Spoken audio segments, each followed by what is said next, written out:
لیکن اللہ کے نبی صلی اللہ علیہ وسلم کی تعلیمات کے اندر کبھی بھی کسی کے لیے نفرت نہیں ہے. یاد رکھیے سچ کے اندر اللہ کے نبی صلی اللہ علیہ وسلم نے ارشاد فرمایا الصدق ینجی والکذب یہلک، سچائی ہمیشہ نجات دلاتی ہے، جھوٹ ہمیشہ ہلاک اور برباد کر دیتا ہے. تو دیکھ لیجئے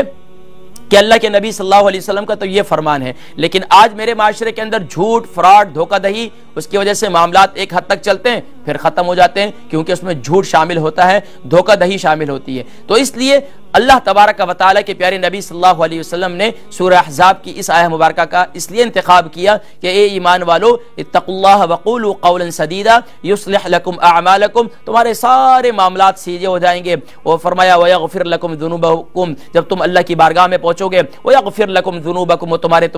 تمہارے سارے گناہوں کو معاف کر دے گا. اور فرمایا ومن یطع اللہ ورسولہ فقد فاز فوزا عظیما. اس آخری آیہ مبارکہ کے اندر پھر اللہ تبارک و تعالیٰ پیارے نبی صلی اللہ علیہ وسلم اللہ کا پیارا اصول بیان فرما رہے ہیں، جو کوئی بھی اللہ اور اس کے رسول کی فرمانبرداری کرتا ہے، اطاعت کرتا ہے، ان کی باتوں کو مانتا ہے، فقد فاز فوزا عظیما، اللہ کریم انہیں فوزا عظیما، انہیں بہت بڑی کامیابی عطا فرماتے ہیں. دیکھیں 3 آیہ مبارکہ جو خطبہ نکاح کے اندر پڑھی جاتی ہیں، شاید اس سے پہلے آپ نے کبھی ان خطبہ نکاح کی ان 3 آیات کی طرف غور نہ کیا ہو. انشاءاللہ اسی خطبہ نکاح کے اندر چند احادیث مبارکہ بھی پڑھی جاتی ہیں، انشاءاللہ ان کو بھی انشاءاللہ ان کی بھی ہم وضاحت کریں گے، لیکن انشاءاللہ نیکسٹ پروگرام میں. تو ناظرین کرام میں یہ چاہوں گا خاص طور پر آپ جہاں کہیں بھی آپ اپنے بچے کا نکاح کریں، اپنی بچی کا نکاح کریں، تو بھرپور انداز سے اسٹیج پر گواہوں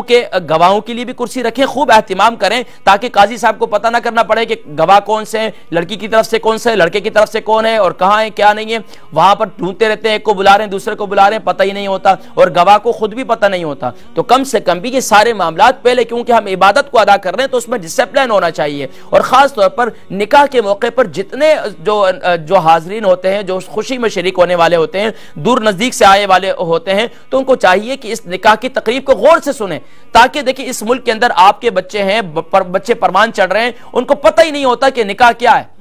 ان کو یہی فکر ہوتی ہے کہ کلمے پڑھیں گے، کلمے سنے جائیں گے، نہیں سنے جائیں گے.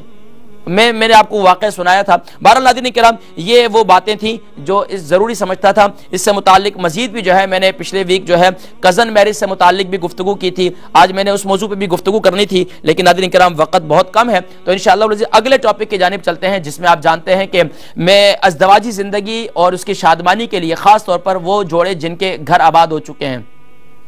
لیکن ان کے درمیان میں شادمانی نہیں ہے، ان کے درمیان میں خوشیاں نہیں ہیں، ان کے درمیان لڑائی جھگڑے بہت ہیں، تو ان کی زندگی کے اندر جب تک اصول قائم نہیں ہوں گے، جب تک وہ کچھ اصول نہیں بنائیں گے اپنی زندگی کا، تو ان کی زندگیوں میں خوشیاں کبھی بھی جو ہے انہیں صحیح طور پر میسر نہیں آئیں گی.